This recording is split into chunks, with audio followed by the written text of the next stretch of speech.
Au dernier temps de cette journée, donc une table ronde conclusive qui s'organise elle-même en deux moments distincts, puisque dans un premier temps, j'ai la joie et le plaisir d'accueillir 5 intervenants que vous n'avez pas encore entendus au cours de cette journée, qui chacun et chacune auront 5 minutes de temps de parole.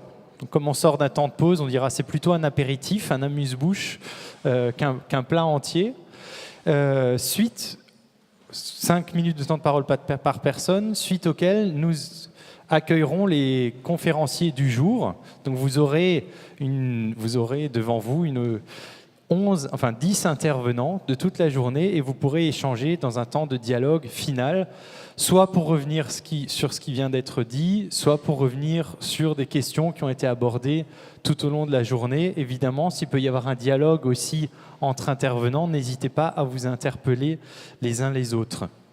Alors, je vous présente rapidement les 5 personnes que vous avez face à vous. Alors, je vais faire par ordre. À ma gauche, Frédéric Rognon, qui est professeur de philosophie à la faculté de théologie protestante de l'Université de Strasbourg. Bonsoir. Jean-Claude Gall, professeur émérite de géologie et de paléontologie à l'Université de Strasbourg aussi. Bonsoir. Monseigneur Raphaël Steck, évêque de l'église gallicane, peut-être pourra nous dire rapidement ce que cela signifie, qui est présent aussi, merci. Anne Venèche, qui est engagée sur la question animale auprès d'Alsace Nature notamment, mais non uniquement, et qui a aussi contribué beaucoup pour ce colloque. Et enfin, Estella Torres, artiste peintre, engagée dans l'association La Fraternité sacerdotale laïque internationale pour le respect de l'animal. Bonsoir. Donc je vais vous passer le micro sans plus tarder. Je passe la parole à présent à Frédéric Rognon. Merci, bonsoir à chacune et à chacun. Je n'ai pas la prétention de représenter ici le christianisme ni même la tradition protestante, mais je me propose de présenter ma compréhension de ce que la révélation biblique nous dit des animaux et du rapport entre l'homme et l'animal pour notre vie et pour nos engagements d'aujourd'hui. La Bible est une histoire d'amour entre le Dieu créateur et sa création, entre le Dieu créateur et toutes ses créatures sans aucune exception. Le Dieu biblique est d'ailleurs identifié à l'amour. Il n'est donc pas seulement un Dieu qui aime, un Dieu aimant, mais il est, à proprement parler, l'amour. Dans le deuxième chapitre de la Genèse, Dieu a créé l'être humain, et Bernard Durel le rappelait tout à l'heure, a créé l'être humain et les animaux de la même façon, à partir de la Adama, la terre, et ils s'appellent tous des Nefesh Chaya, donc traduit des êtres humains, mais en réalité, des êtres vivants, mais en réalité, ce sont des âmes vivantes. Les êtres humains et les animaux ont donc une parenté ontologique. Et dans le premier chapitre de la Genèse, Dieu leur donne aux uns et aux autres, aux êtres humains et aux animaux, la même nourriture végétalienne. Le texte qui va le plus loin dans la valorisation des animaux est sans doute le livre de Job dans les chapitres 38 à 41, où tout au long de ces 4 chapitres, la création nous est décrite avec toutes les espèces animales, mais l'homme n'est même pas présent. Il serait cependant absurde de nier l'anthropocentrisme biblique. Mais je distinguerai anthropocentrisme et spécisme. Et en tant que chrétien, j'assume cet anthropocentrisme sans justifier évidemment la domination, la discrimination et l'exploitation spéciste, analogue au racisme ou au sexisme. Et je comprends l'anthropocentrisme biblique de la manière suivante. L'être humain, créé à l'image de Dieu, est un être éthique, c'est-à-dire qu'il est ambivalent, à la fois faillible et capable. Il est donc en mesure d'orienter sa conduite en fonction d'un référentiel éthique, en fonction de principes moraux, rationnels ou révélés. Or, quel est le cœur, quel est le noyau décisif de l'éthique chrétienne telle que je la comprends dans la Bible? Ce cœur est la non-violence, c'est-à-dire la traversée et le dépassement de sa propre violence, et cette non-violence s'étend à toute la création, y compris donc aux animaux. Qu'est-ce qui me permet d'affirmer cela? Voici un premier argument. Si le disciple du Christ est appelé non seulement à aimer son prochain, mais aussi à aimer ses ennemis, Matthieu 5, 44, à bénir et à faire du bien à ceux qui le maltraitent et le persécutent, Matthieu 5, Romains 12, a fortiori, doit-il exercer la non-violence à l'égard des animaux qui ne sont pas ses ennemis, qui ne maltraitent ni ne persécutent pas l'homme. Trop souvent, c'est l'inverse, c'est l'homme qui est l'ennemi des animaux et non pas l'inverse. L'animal est le prochain de l'homme que l'homme doit aimer comme lui-même. Voici un deuxième argument, une parole de Jésus qui exprime toute sa sollicitude envers les animaux, après avoir exhorté ses disciples à surmonter leur peur, c'est le fameux « n'ayez pas peur », il ajoute « Ne vantons pas 2 passereaux pour un sou, cependant, il n'en tombe pas un à terre sans votre Père. » Matthieu 10, 29. On traduit souvent « sans la volonté de votre Père » ou « sans que votre Père ne le sache », mais le texte originel, « ane tou patrosumon » en grec, « ane tou patrosumon », c'est « sans votre Père », c'est-à-dire « sans la présence de votre Père ». Et il poursuit avec un argument a fortiori, « Ne craignez donc point, vous valez plus que beaucoup de passereaux. » Matthieu 10, 31. Ce texte montre à la fois l'anthropocentrisme biblique, puisque l'être humain vaut plus que de nombreux passereaux, de nombreux oiseaux, et en même temps l'amour de Dieu pour la moindre de ses créatures, puisque lorsque nous voyons le cadavre d'un petit moineau dans le caniveau, nous savons que Dieu était présent dans ces derniers instants. Par conséquent, l'argument a fortiori invite l'homme à considérer le plus petit des oiseaux avec la plus grande révérence. L'être humain en tant qu'être éthique reçoit donc la mission d'exercer sa compassion, sa sollicitude et sa solidarité envers son prochain animal. Concrètement, cette compassion et cette sollicitude et cette responsabilité peuvent se traduire de la manière suivante. Si l'animal est un être muet, ou du moins non pourvu du langage articulé des hommes, l'être humain peut devenir précisément son porte-parole. L'être humain est l'ambassadeur et l'avocat de ses sans-voix auprès des autres êtres humains qui, eux, le menacent, le bafouent, l'exploitent et le détruisent.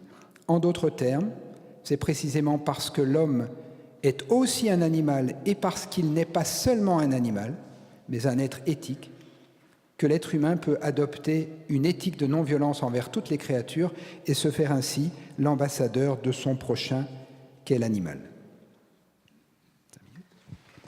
Merci beaucoup.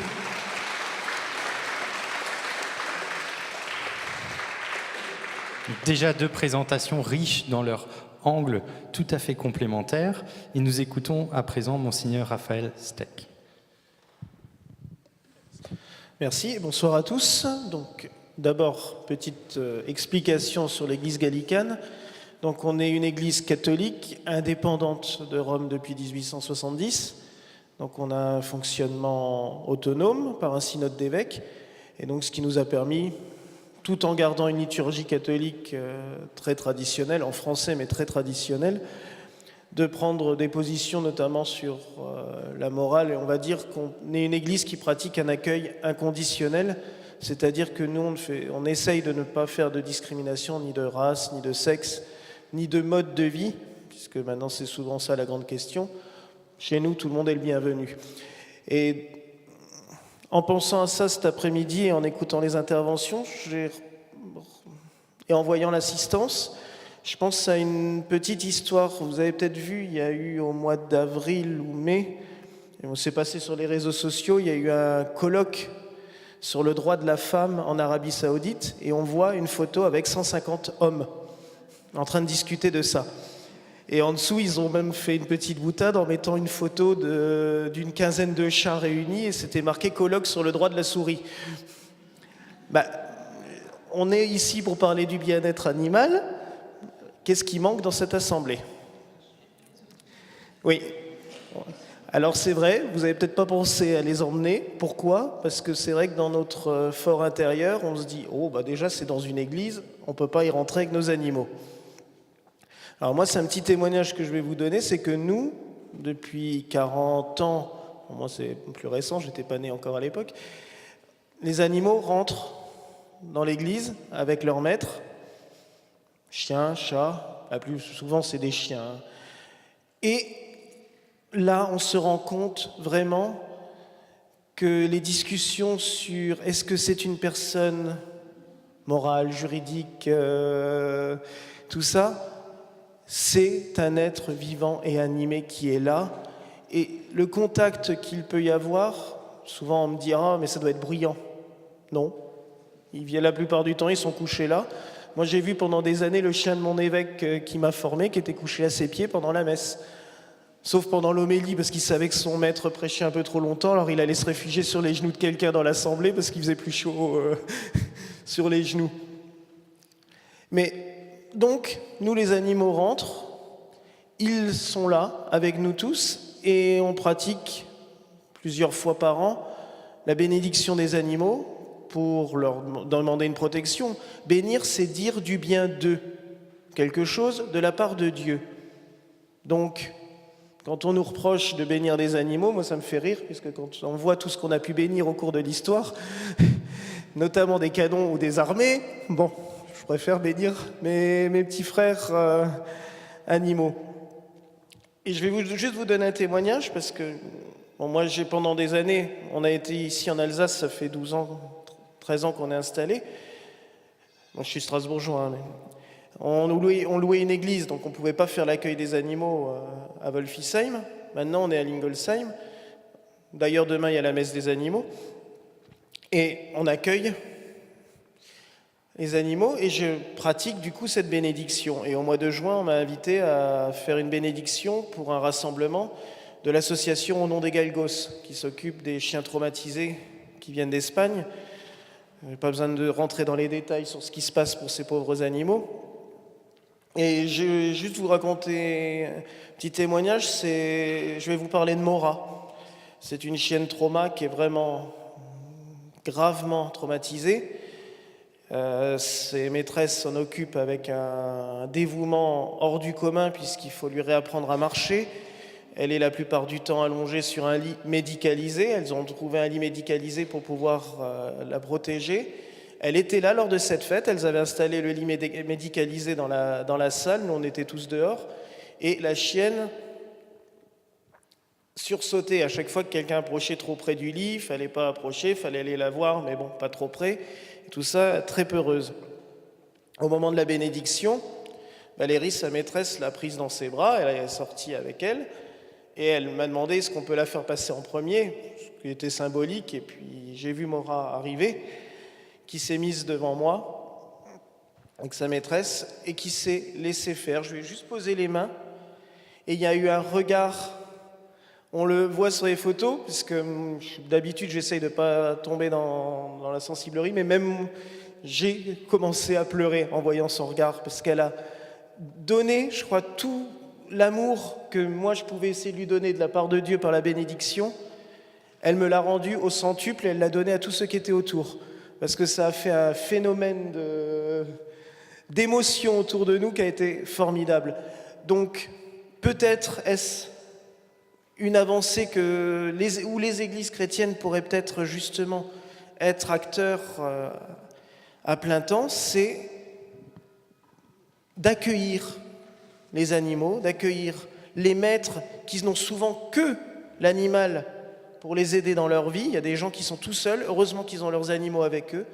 Ça pourrait être aussi un enjeu de justice et de paix, de commencer déjà par cet accueil inconsidéré, ce qui permettrait aussi de faire rentrer dans la tête des gens à l'extérieur, de se dire « oui, ce n'est pas qu'un objet ».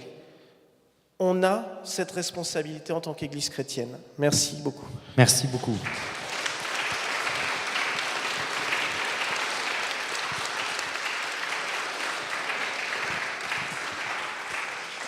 Et je passe la parole à Estela Torres. Mon objectif aujourd'hui, c'est de présenter notre association et expliquer pourquoi une association chrétienne s'engage dans la protection des animaux. Aussi, on m'a demandé de dire quelles actions sont mises en œuvre pour manifester cet engagement auprès de la souffrance animale. La Fraternité internationale sacerdotale et laïque pour le respect de l'animal, pour faire court, je l'appelle Animal Respect Catholique. C'est l'adresse du site web.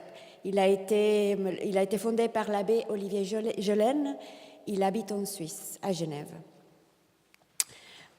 Pourquoi on s'engage? Parce que la tradition chrétienne, en général, a considéré la protection animale comme un problème mineur et il ne l'est pas. Nous constatons par expérience propre que nos églises, en général, n'ont pas accordé de l'intérêt aux animaux. Elles ne se sont pas assez souciées de la condition des animaux ni du comportement des croyants envers eux.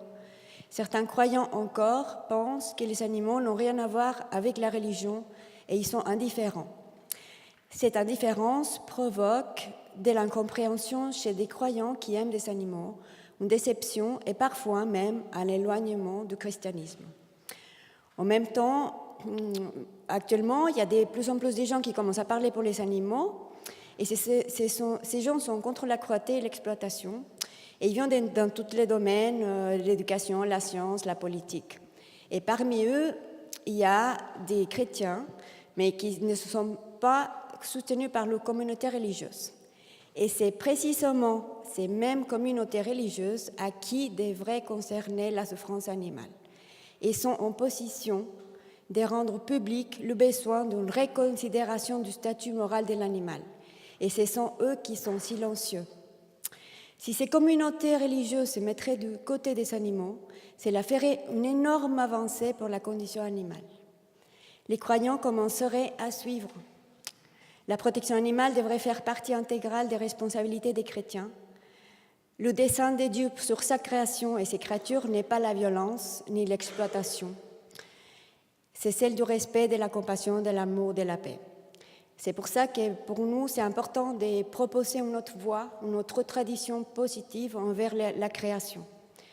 Alors, je vais aller vite. Pour les actions, nous avons un site web.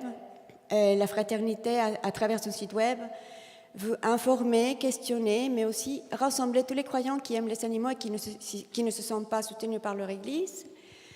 J'ai déjà dit, il existe dans la tradition chrétienne d'autres voies, qui nous conduisent au respect des créatures non humaines. C'est notre responsabilité de les explorer et de les diffuser.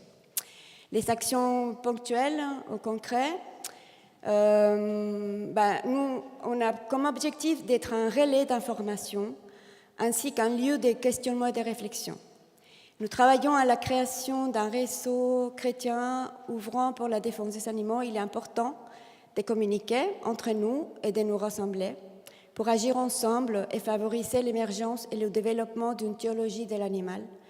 Ce réseau sera également un soutien à tous les chrétiens préoccupés de la condition animale mais qui se sont isolés. Alors, chaque année aussi, à Genève, pour le jour de Saint François d'Assise, l'abbé Jolaine organise 2 messes avec bénédiction des animaux. Et nous prévoyons cette année avec 2 associations, 2 actions principales, une campagne destinée à interpeller les prêtres et les évêques qui participent aux corridas et qui bénissent les arènes, lieu de maltraitance animale. Ces corridas ont souvent lieu pendant les festivités en l'honneur d'un saint de l'Église. Le soutien de l'Église à ces événements nous paraît être un contre-témoignage évident de l'idée que nous nous faisons de Dieu créateur. Et une autre campagne d'information et de sensibilisation avant et pendant le carême autour de la tradition consistant à consommer un agneau à l'occasion des Pâques. En référence à la figure biblique de l'agneau pascal, il s'agit là encore d'une tradition populaire en opposition directe avec la signification des Pâques. C'était grâce aux vidéos de L214, juste avant Pâques, qu'on a décidé de faire ça. Et juste, je vous partage un peu ma réaction personnelle, mon expérience personnelle avec les animaux et la raison pour laquelle je me suis engagée à sa défense. Pour moi, être du côté des animaux, ces créatures non humaines, c'est comme une question de foi. Croire dans le sens de le vivre. Expérimenter ce lien avec les créatures non humaines, c'est le lien qui nous met en même temps en lien avec le Créateur. Une expérience à faire, ce flux d'amour envers la création tout entière. Je le sens comme si cela venait de Dieu et cela va vers Dieu, en passant par la création. L'homme fait son partie aussi des créatures. L'amour pour les animaux, l'émerveillement, me renvoie à Dieu. Je ne peux pas c'est tout lié. Souffrir la souffrance des animaux, c'est comme une conversion ou une révélation. Soudain, on voit. Une voile a été levée et nous voyons l'autre, l'animal, la vie en lui, l'envie de lui vouloir la vie, lui vouloir le bien, un intérêt pour son intérêt de vivre et de rester en vie. Un sentiment de respect et d'émerveillement envers la vie qui jaillit partout, respect pour la vie qui vient de Dieu. Pour moi, c'est ça, j'ai jamais compris la maltraitance des animaux. Et pour moi, il y a ceux qui voient et ceux qui ne voient pas. Alors, comment faciliter ce regard, cette conversion, cette porte d'accès pour regarder l'animal au-delà des cieux, avec peut-être les cieux du cœur. Voilà. Et pourquoi tant d'arguments de plus en plus poussés pour démontrer, pour moi, une évidence de vivre et laisser vivre. Merci. Voilà. Merci Estella. Merci beaucoup pour ce témoignage.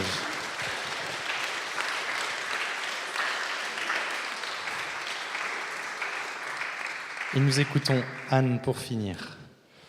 Oui, donc je voudrais vous parler des problèmes dans lesquels moi je vis, c'est-à-dire comment faire pour déverrouiller les obstacles au bien-être animal dans le cadre de l'élevage agricole.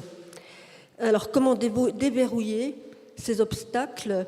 Je vous parlerai d'abord des ressources de la nature humaine et ensuite de ce problème de verrouillage, justement. Nous sommes des mammifères sociaux et nous avons des aptitudes pour vivre ensemble. La première aptitude est l'empathie spontanée. Quand nous voyons un visage en détresse, nous raisonnons, nous ressentons cette détresse et nous pouvons réagir. Nous pouvons avoir de l'empathie envers un animal, mais c'est plus difficile. L'animal n'a pas de visage humain, surtout quand il s'agit d'un poisson. Alors, deuxième aptitude, c'est que nous pouvons ajouter à l'empathie la connaissance de la situation de l'autre, d'expliquer pourquoi il se sent comme ci ou cela, et aussi donc connaissance sur la situation de l'animal et pourquoi il se sent de telle ou telle manière. Alors la connaissance vient largement de la science. La science nous a imposé ses erreurs et ses abrutissements. Mais aujourd'hui, la science apporte quand même de vraies connaissances qui nous sont utiles pour comprendre les animaux et leurs besoins de bien-être. La troisième aptitude que nous avons au vivre ensemble et qui pourrait bénéficier aux animaux, c'est la morale. La morale, premièrement, est faite pour qu'on ne blesse pas les autres, pour qu'on ne fasse pas du mal aux autres. Et deuxièmement, la morale est faite pour que nos échanges soient équitables et donc que nous puissions vivre ensemble en confiance et coopérer, parce que c'est absolument indispensable pour la survie d'un groupe humain. Alors, reste encore à côté de la morale les conventions sociales qui disent ce qu'il faut faire, et c'est souvent complètement au détriment des animaux, alors qu'on pourrait facilement faire autrement et faire mieux que ce qu'on fait. La quatrième aptitude, et c'est très important, c'est le bonheur que nous pouvons retirer du vivre ensemble, de l'empathie, de la connaissance, de l'aide à autrui, de la générosité, de la coopération. Donc vraiment la nature nous aide avec ce bonheur que nous pouvons ressentir. Alors ces 4 aptitudes sont un potentiel énorme pour nous aider à accorder du bien-être aux animaux, mais ces aptitudes sont quand même extrêmement fragiles, parce que la 5e aptitude est bien malheureusement celle de tout détruire. Ne pas être empathique, blesser, brutalité, tromper, profiter des autres, manipuler, dominer, exploiter, etc. Et en plus, c'est une aptitude qui est glorifiée par notre système économique. Alors, l'évolution nous a aussi dotés d'un mécanisme particulièrement perfide, c'est d'être plus compatissant, plus équitable, plus moral envers des membres de notre groupe qu'envers des membres d'un autre groupe. Et les animaux sont un autre groupe, c'est clair. Donc ils prennent ça en pleine figure.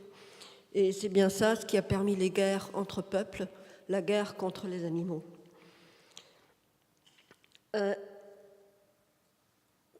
En conclusion, si nous voulons un développement durable, il faut une compassion, il faut une morale envers l'ensemble du vivant. On ne peut pas avoir de développement durable sans justice et paix. Donc j'arrive à mon deuxième volet, c'est le verrouillage socio-technique au niveau des conditions d'élevage. Vous voyez bien, un paysan produit, il y a le transformateur, il y a le magasin et tout. Et si on veut changer quelque chose, il faut changer tout ça en même temps. Et c'est là qu'il y a la difficulté. Et pour ça, il faut la bonne volonté de tous. Il faut que les gens se mettent autour d'une table en même temps. Et on vous avait distribué là sur les chaises donc une feuille avec on l'a fait avec Jacqueline, avec d'autres qui ont contribué. Et Jacqueline m'a dit aujourd'hui, on va appeler ça un texte d'engagement. Et donc, moi, j'aurais été au départ ravie d'avoir un tel texte de ce colloque que je pourrais, par exemple, traduire en anglais. Et puis, lorsque je suis dans un groupe d'experts à la Commission européenne, hop, je leur mets ça sur chaque table. Bon, on n'en est peut-être pas tout à fait prêt à ça, mais enfin, c'était un peu l'intention, et donc je le soumets, voilà. Merci beaucoup.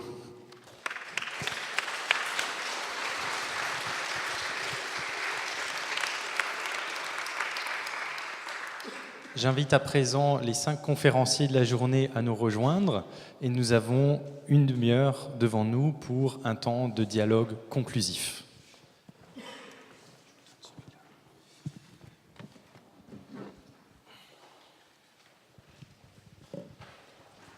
Voilà, donc la parole est à vous, si vous voulez juste lever la main. Voilà. Alors je propose aussi qu'on essaie de fonctionner par 2-3 questions à chaque fois en même temps. Donc j'ai une personne ici, est-ce que j'ai déjà quelqu'un d'autre? Bon, on commence par la première. Oui, la Bible ne serait-elle pas plutôt théocentrique qu'anthropocentrique, le centre étant Dieu, l'homme comme image son tenant-lieu, son lieutenant, pas le commandant, invité mais pas hôte de l'amour, de la justice et de la miséricorde. Et nous sommes invités non pas seulement à tout dévorer, mais aussi à nommer les animaux qui nous regardent comme Dieu nous regarde aussi.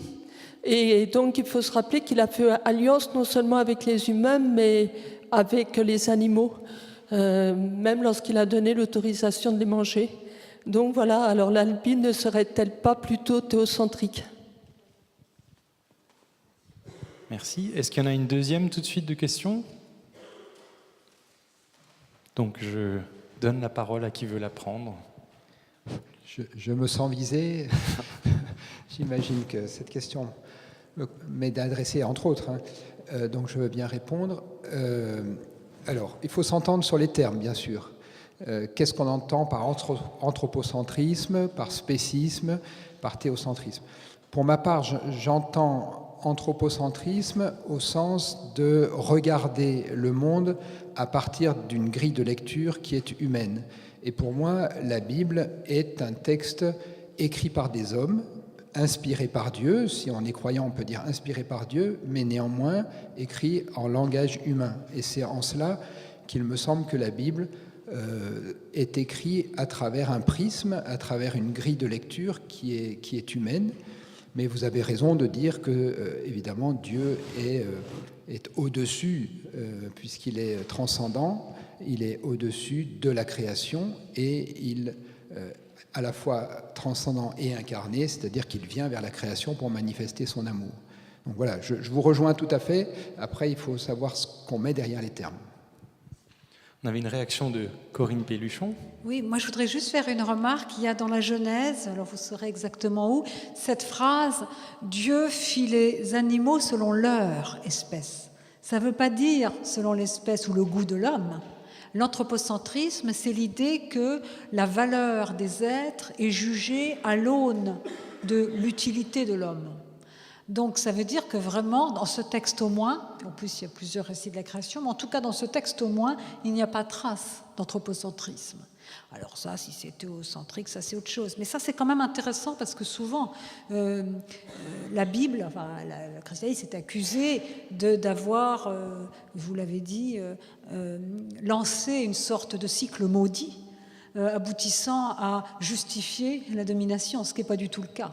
Et j'ajouterais pour finir que je pense que, d'ailleurs en passage, des gens comme Descartes, qui est souvent accusé d'être le chef de file d'une tradition maudite, lui-même disait, dans les principes de la philosophie, dans ses lettres à Chanute et ses lettres à Élisabeth, je vais en citer une, que justement, Dieu seul est cause finale, et que quand on croit que les terres et les cieux ont été faits pour nous, nous entrons dans une série d'inquiétudes, fâcheries, etc., et nous attribuons des imperfections aux créatures au lieu de voir leur perfection propre. Il dit ça, je le cite dans un de mes livres, mais c'est vraiment important. Dans les principes de la philosophie, certes, il a fait la théorie de l'animal-machine, et je me permets de dire que c'est une théorie épistémologique et pas morale. C'est lié au fait que chez lui, il est binaire, où on est l'étendue, où on est l'esprit. On ne peut pas être les deux, surtout les animaux, pour lui, il les met du côté de l'étendue. Donc voilà, c'est ça sa théorie de l'animal-machine.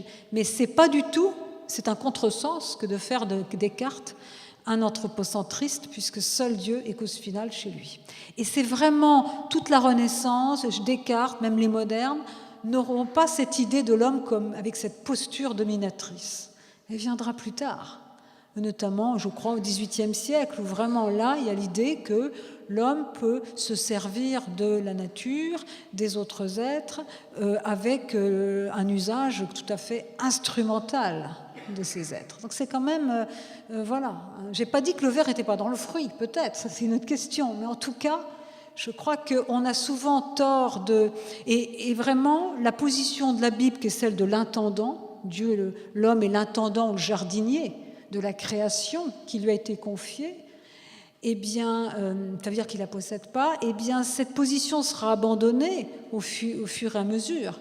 Et c'est vraiment l'homme comme érigé en maître absolu de l'univers et surtout l'individu, érigé en absolu, et malheureusement c'est un petit peu ça qu'on a, y compris dans le meilleur de notre tradition récente, c'est-à-dire les droits de l'homme, on a un peu ça, eh bien je crois que c'est ça qui est appelé à bouger, mais c'est assez récent, si je puis me permettre. Alors, on aurait une réaction du côté des intervenants. Je continue à regarder votre assemblée. Alors je donne juste priorité, si vous permettez, aux questions qui viennent du public. Oui, bonjour. Excusez-moi, je n'ai malheureusement pas pu assister à toute la journée, mais ce que j'ai entendu cet après-midi m'amène à poser une question. Est-ce qu'au cœur de toute la réflexion, il n'y a pas la question de l'éducation aussi à notre propre sensibilité ? Je pense que Jenny Litzelmann en a peut-être parlé ce matin quand elle a évoqué Albert Schweitzer, mais je pense notamment à un sermon de Albert Schweitzer de 1919 où il en appelle effectivement à la sensibilité et où il dit que celui qui refuse de mitfühlen, il ne pourra pas non plus miterleben, c'est-à-dire si on anesthésie ça, dans ce monde effectivement où l'éducation des enfants est quand même quelque part la compétition, aussi aller toujours vers le toujours plus, vers les sensations fortes parce que la sensibilité n'est plus en éveil.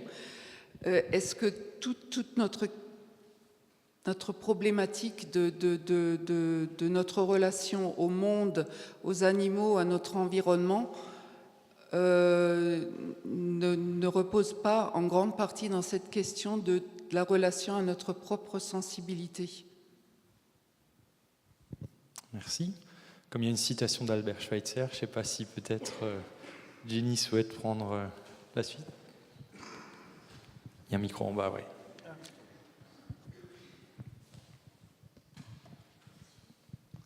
Non, il fonctionne. D'accord.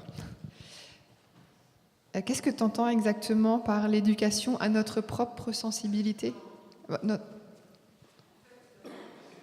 Notamment dans les souvenirs d'enfance, à la fin, il dit, il rappelle les moments où il entendait les adultes dire oui, la vie se chargera bien de le dresser, et puis de toute cette sensiblerie de la lui faire oublier, et où il dit non, je ne renoncerai jamais à ma sensibilité. Et pour voilà, si tu vois de quoi je. Oui, tout à fait, oui. Oui, c'est un très beau passage où il dit comment les adultes, malheureusement, s'y prennent pour écraser la sensibilité, mais aussi surtout l'idéalisme juvénile, en disant aux enfants que leur idéalisme, ça va leur passer. Ils passeront un jour à quelque chose de plus sérieux. Et il a dit que je crois que c'est ces mots, ça lui étreignait le cœur d'entendre ces discussions entre adultes. Et il dit aussi il parle de l'homme mûr, qui déteste ce concept d'homme mûr, parce que maturité est pour lui synonyme d'appauvrissement, de dégénérescence morale. J'ai pas les termes exacts. Et il s'est juré, en tant qu'enfant, quand il a entendu ça, de ne jamais se résigner à devoir abandonner son idéalisme juvénile. Et le message qu'il essaye de faire passer, justement, c'est le devoir des adultes de dire aux enfants que c'est l'idéalisme juvénile qui a raison. Au lieu de leur dire ça va vous passer, c'est des trucs de gamin, c'est de la sensiblerie, c'est de l'utopie. Au contraire, l'homme véritablement mûr, mais dans le bon sens du terme, qui a vécu, doit tenir un autre discours aux enfants en disant faites tout pour conserver ce trésor d'idéalisme, d'enthousiasme, de foi dans le bien, le vrai, etc. Voilà. Merci. Donc il y avait une réaction tout à l'heure souhaitée de David Chauvet. Oui, je voulais juste réagir par rapport à la question de l'anthropocentrisme et de la théologie. Juste pour renvoyer à une référence, j'ai été étonné en fait de tomber sur un texte qui est celui d'un théologien qui était en thèse au XVIIIe siècle et qui se revendiquait anthropocentriste, puisqu'il considérait que les animaux étaient des choses au service des humains. Mais dans le même temps, il disait que ces choses n'étaient pas faites pour être mangées. Et il plaidait clairement pour le végétarisme. C'est étonnant de voir que finalement, tous les chemins, même anthropocentristes, même réificateurs, parce que c'était bien le cas, c'est des choses juridiques, mènent éventuellement au végétarisme. Voilà. Le texte, c'est un texte de Nicolas Crocq, K-R-O-K, Analogia Iuris in Brutis Animantibus. C'est l'analogie du droit chez les animaux. Voilà.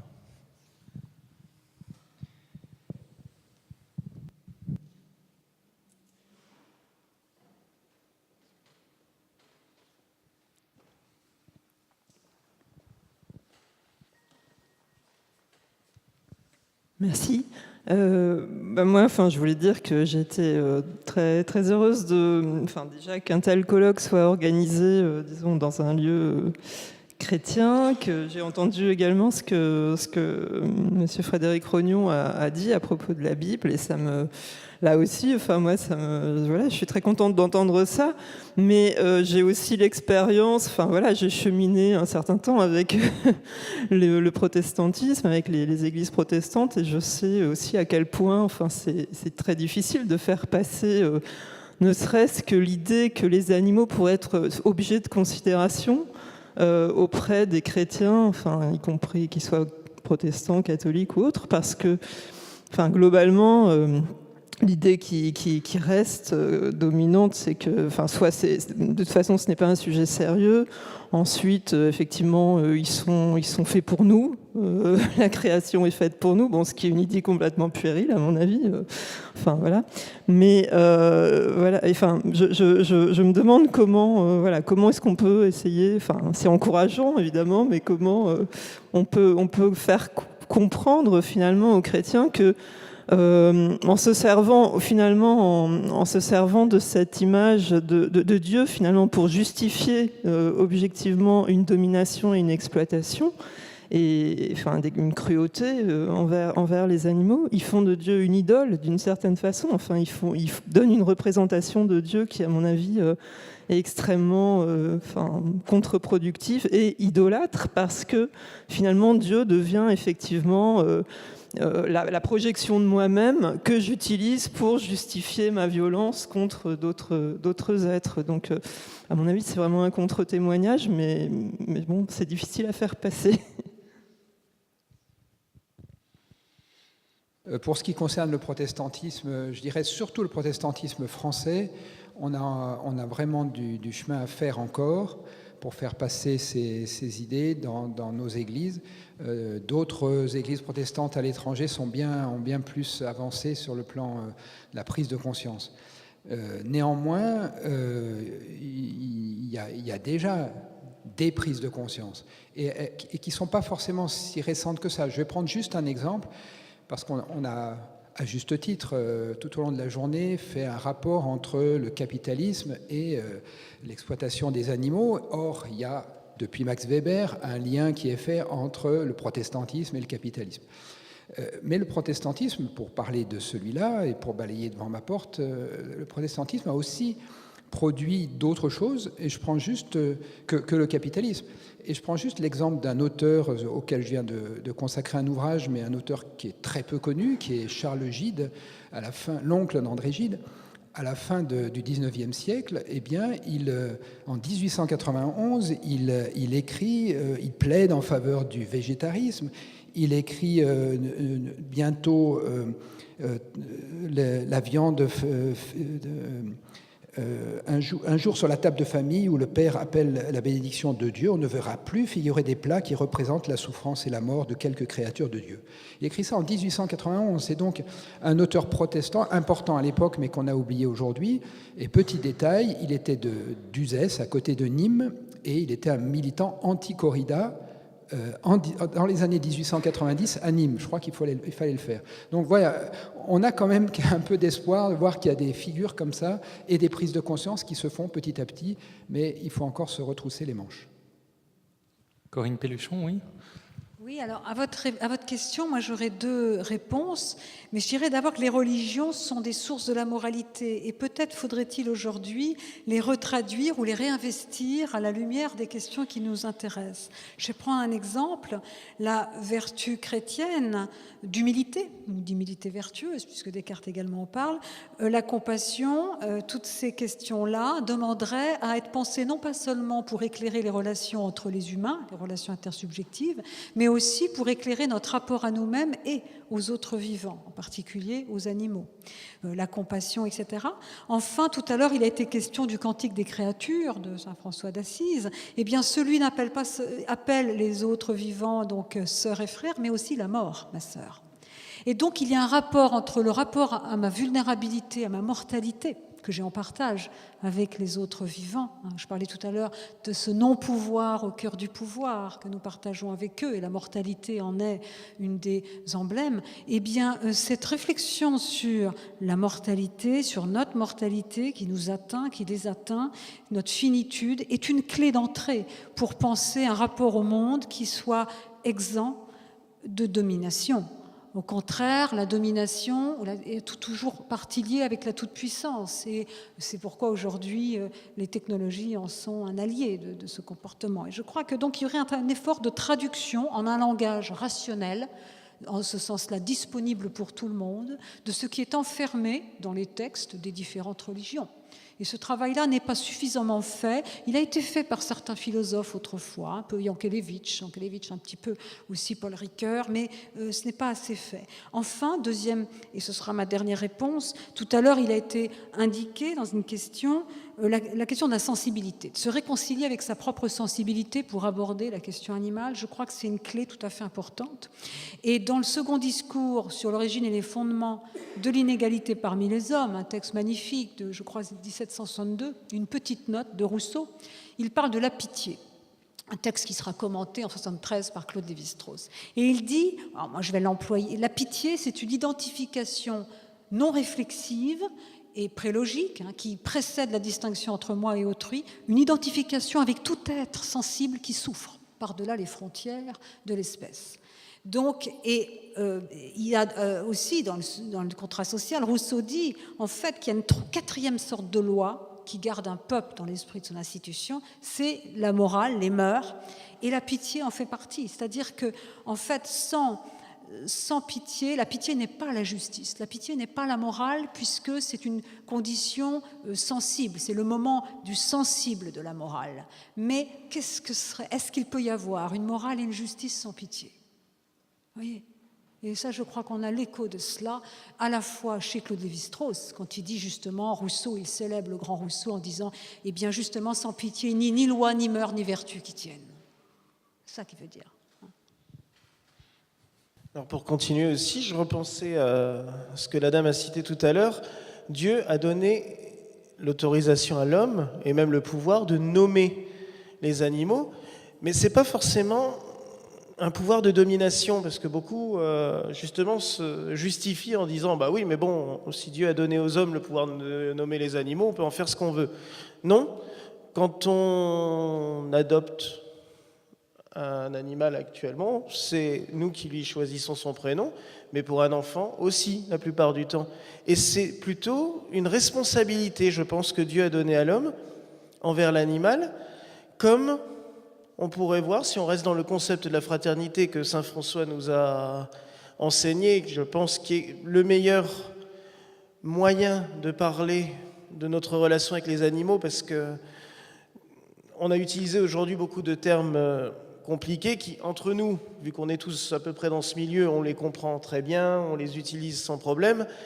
Quand on parle de ça à des gens extérieurs, spécisme, antispécisme, humanisme et tout ça, ça passe au-dessus de leur tête à 100 000 lieues.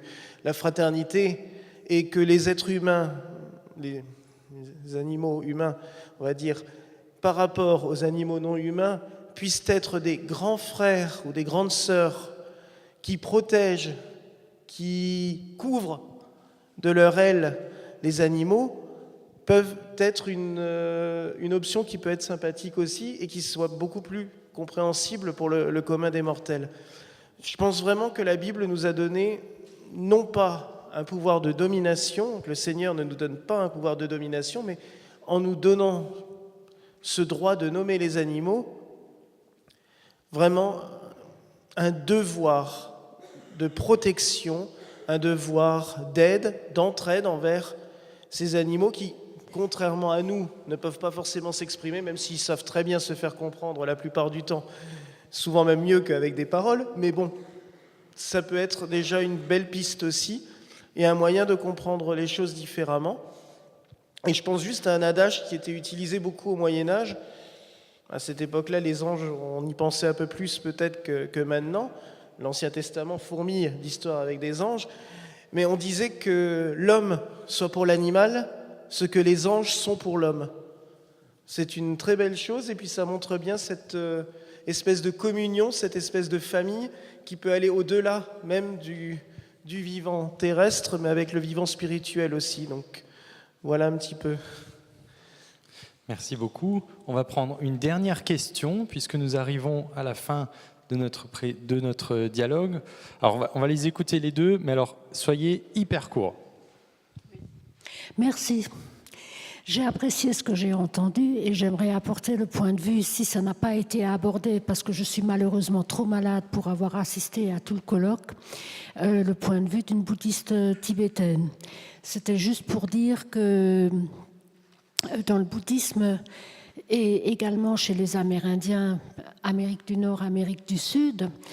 Chez les Amérindiens, par exemple, on dit Mitakuye Oyasin, ce qui veut dire nous sommes tous frères, tous les êtres sensibles et pas uniquement tous les êtres humains.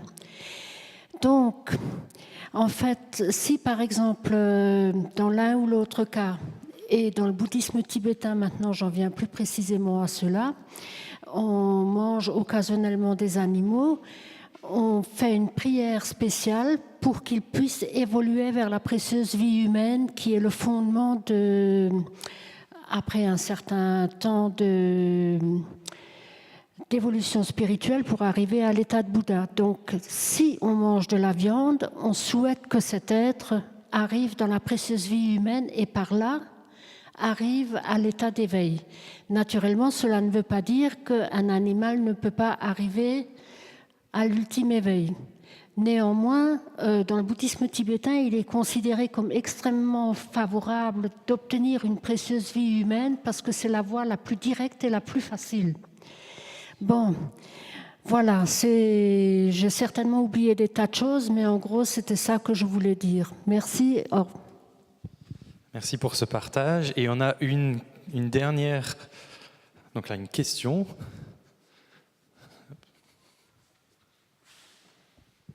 Merci. Moi, j'aimerais bien savoir, je vous remercie d'avoir participé à ce colloque qui a le mérite d'exister. Je voudrais savoir concrètement, maintenant, ce soir, qu'est-ce qu'on va faire en partant d'ici, parce que l'intitulé du colloque, c'est le bien-être animal, un enjeu de justice et de paix. Mais on sait tous que dans les abattoirs, la paix pour les animaux n'existe pas. On en a la preuve avec les images de l'association L214. Moi-même, j'ai été enquêteur dans les abattoirs pendant de nombreuses années. La paix n'existe pas. La justice pour les animaux dans les abattoirs n'existe pas non plus. Aucun animal ne veut aller en abattoir, aucun animal n'a le souhait d'aller en abattoir, même si on lui a assuré un bien-être animal pendant sa petite vie sur son lieu d'élevage. Si on souhaite le bien-être animal des animaux, c'est-à-dire son bien, à mon avis, on ne peut pas aller jusqu'à l'envoyer à l'abattoir. J'aimerais savoir concrètement comment on fait à partir de ce soir pour œuvrer pour le bien-être animal. C'est une très bonne question conclusive. Alors ce que je vous propose, c'est que peut-être ça donne l'occasion à chacun d'entre vous d'avoir un petit mot de la fin, que vous partagiez chacun une idée de quelque chose que nous pourrions faire, ou si vous vous rejoignez dans ce qui a été dit a priori. Donc ça vous laisse à chacun rapidement le temps de conclure. Soyez brefs dans vos interventions, comme ça nous pouvons conclure à peu près à l'heure. Donc on peut faire le tour à partir de ma gauche. Ça ne surprendra pas, mais je repropose la formule de Gandhi « Deviens toi-même le changement que tu veux voir dans le monde ». Moi, je pense que c'était un peu l'objet de mon intervention, en politisant la question animale, construire une société impliquant la prise en compte des intérêts des animaux, donc faisant de la question animale une question de justice, et se donnant les moyens de le faire, à la fois en travaillant sur la reconversion, la transition, et en visant l'objectif qui est la fin de l'exploitation animale. Pour la question du bien-être animal, comme pour bien d'autres questions, je pense qu'il y a 3 niveaux qui sont tous les 3 aussi importants et qui sont interdépendants. C'est le niveau individuel, le niveau collectif des petits groupes ou communautaires et le niveau politique au niveau national, voire international. Au niveau personnel, il y a une métanoïa, vraiment une conversion à réaliser pour avancer dans sa propre vie, et tout en assumant les incohérences, sans être intégriste, mais en arrivant à avancer petit à petit vers une plus grande cohérence. Au niveau collectif, au niveau communautaire, il y a bien des actions militantes à organiser localement vis-à-vis de la vivisection, vis-à-vis des laboratoires d'expérimentation animale, vis-à-vis des abattoirs, vis-à-vis des élevages intensifs. Et puis au niveau politique, faire évoluer les droits, faire évoluer les questions juridiques, faire évoluer la loi par un engagement de type politique. Cette filiation que j'ai évoquée entre tous les êtres vivants nous incite au respect. Et cette aventure merveilleuse qu'est la vie nous incite à l'émerveillement. Et je crois que là, le rôle fondamental, c'est l'éducation. Comme acte concret, je vais revenir à ce que j'ai dit au début. Prochain colloque sur les animaux, vous emmenez les vôtres. Déjà, donnons à nos animaux, qui sont les plus proches de nous, déjà leur vraie place dans la société. Et faisons bouger les choses tout doucement, mais sûrement. Parce que si on continue à parler des animaux sans leur laisser la place avec nous, le discours peut paraître totalement opaque pour les autres aussi. Bon, il ne nous appartient pas, nous n'avons pas le pouvoir de fermer des abattoirs. Donc il faut être dans le réalisme. Donc je pense qu'il faut être dans le réalisme, il faut être dans les petits pas. Je pense que tout ce qui a été fait et proposé est complémentaire. Et donc pour ma part, il me semble très important d'interpeller, de solliciter les professionnels et les décideurs. Ce n'est pas seulement le petit consommateur qui n'est pas informé, etc. Ce n'est pas sur ses épaules que repose la responsabilité. Il y a des questions budgétaires, il y a des questions réglementaires. Et donc, il faut que chacun, à sa place, participe à cette œuvre de transition et de rupture. On ne peut pas avoir soit la transition, soit la rupture, il faut les deux.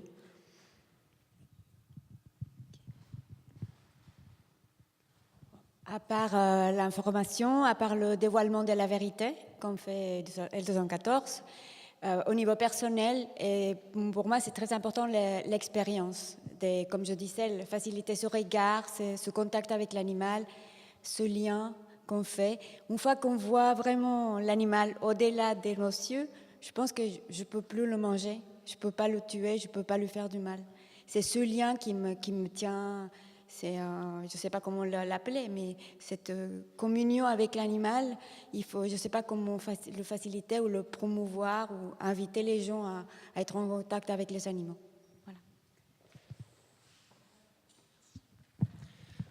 Oui, je suis tout à fait d'accord. La première chose à faire, je pense, il faut bien sûr politiser, je suis d'accord avec Corinne Pelluchon, avec une grande ambition, comme tu le disais tout à l'heure, la question animale, pour qu'elle devienne véritablement un enjeu de société, mais au sens le plus noble du terme. Et à un niveau individuel, bien entendu, je ne le répéterai jamais suffisamment. Il faut soi-même être en rupture avec la domination meurtrière qu'on exerce sur les animaux, donc tout faire pour renoncer à la consommation de viande et d'autres produits animaux. Le véganisme, aujourd'hui, a le vent en poupe. Il faut savoir le promouvoir sans intégrisme, ne pas effrayer, ne pas agresser les gens avec ça, mais non plus ne pas gommer cet aspect et se dire que de toute façon, si un jour l'abolition de la viande survient, par bonheur, ce sera parce que les Français se seront détournés de la viande. Et encore une fois, sauf à une dictature. Donc, bien entendu, ça, c'est une chose qui est absolument fondamentale. Refaire une rupture personnelle avec la consommation de produits animaux. Mais, attention, sans jamais oublier qu'on ne doit pas abandonner les animaux immédiatement à leur sort et donc adopter aussi une démarche welfariste pour que les animaux puissent être soulagés le maximum de la souffrance et donc interpeller aussi nos politiques pour qu'ils s'appliquent au maximum à soulager les animaux de cette souffrance qu'ils endurent au quotidien. Alors pour rester dans ma lignée, c'est l'éducation des enfants. Et c'est tout simple. Je vais peut-être lancer un appel à tous les parents, à tous les enseignants, parce qu'il ne faut surtout pas rater cet âge où c'est extrêmement facile, où les enfants sont extrêmement ouverts à ça. Moi, ma fille, par exemple, dès tout bébé, quand il y avait des araignées dans sa chambre, j'ai jamais écrasé l'araignée devant elle. Au contraire, je l'ai laissée là, on l'observait, ça l'amusait. Je l'ai toujours laissée dans son lit, en éteignant la lumière, en fermant la porte. L'araignée était restée à sa place, ça ne lui a jamais posé de problème. C'est tout facile. Alors maintenant, elle veut aller caresser toutes les araignées qu'elle voit. Et je dois lui expliquer d'ailleurs, attention, maintenant elle est un peu plus grande, il y a les animaux qui aiment être caressés, il y a des animaux comme les araignées qui ont un peu peur. Si on essaye de les caresser, il ne faut pas leur faire peur. Mais c'est tout simple, elle comprend automatiquement. Et voilà, il y a un âge qu'il ne faut pas rater et où c'est tellement simple. Voilà. Alors, moi je dirais qu'il faut croquer la vie, pas les animaux, en écoutant Jean-Sébastien Bach. Ça peut être une première solution, mais je pense qu'on a le pouvoir de fermer les abattoirs, en fait. Enfin, je comprends ce que veut dire Anne, bien sûr.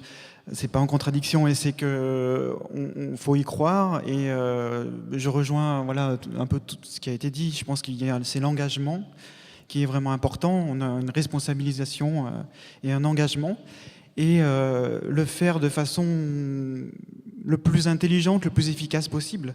Peter Singer travaille en ce moment, justement, le père de la libération animale, enfin, du livre, est un peu reconnu un peu comme un fondateur du mouvement, en tout cas une branche du mouvement, s'intéresse aujourd'hui aux questions d'altruisme et l'altruisme efficace.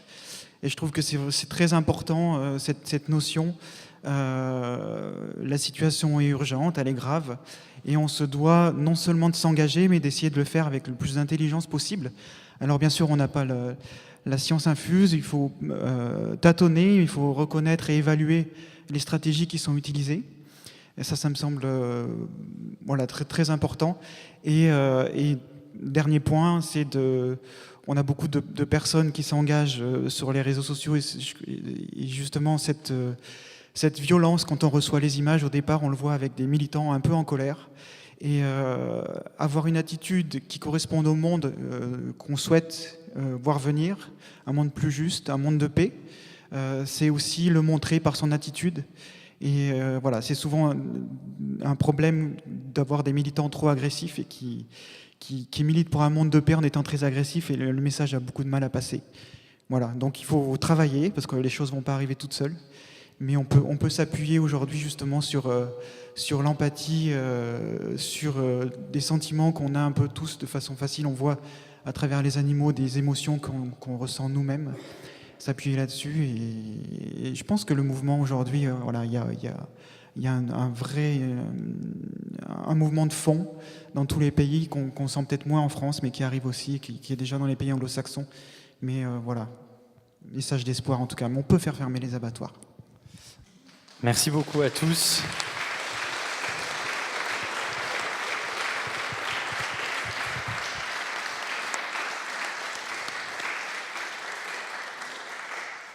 Alors, il est bien de terminer par la question très pratique, parce que c'est au fond l'aboutissement de toutes les conférences que nous avons eues aujourd'hui. C'est bien aussi peut-être que voilà, il n'y a pas eu 3 heures sur les choses pratiques, parce que ça vous laisse un petit peu sur votre faim, et comme vous avez encore un petit peu faim de ça quand vous sortez d'ici, vous vous mettrez vous-même en quête par la suite, et la fin de fait de ce colloque n'est pas la fin de votre fin à vous. Enfin bon, on ne va pas faire trop de jeux de mots pour terminer, vous m'avez compris. Et je laisse la parole pour clôturer le colloque à Jean-Michel Abt. Oui, je voulais remercier toute l'assistance qui est venue fort nombreuse ce matin, un petit peu moins cet après-midi, mais les débats ont été riches, des conférences très intéressantes. Merci aux conférenciers. Je serai en mesure d'avoir des nouvelles de Jacqueline Berton demain. Vous avez mon numéro de téléphone 35 77 48 qui figure sur le programme, les flyers qui vous avaient été distribués. Donc je répète 35 77 48. Si quelqu'un souhaitait avoir des nouvelles de Jacqueline, n'hésitez pas à m'appeler plus tôt dans l'après-midi. Merci beaucoup, bonne rentrée.